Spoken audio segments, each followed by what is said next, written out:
我哋今日做箭步進，我哋一齊撐到最後。呢個動作係針對臀部同埋四頭肌嘅訓練，幫助管理同埋預防退化性膝關節炎。首先雙腿分開，右腳向前攬出一大步，保持上身挺直，膝頭屈曲，將膝頭哥形成90度，盡量保持身體穩定。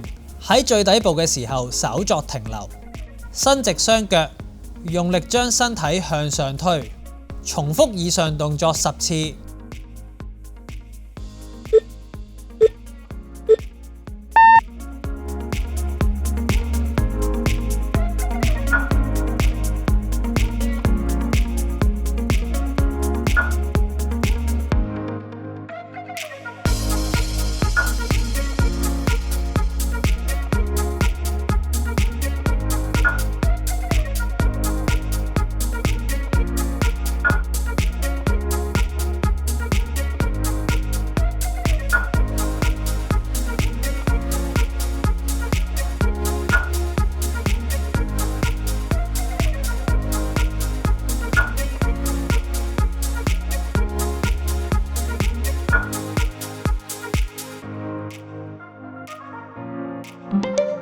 完成，每邊重複動作3組。做得好，記得 keep 住做運動啦。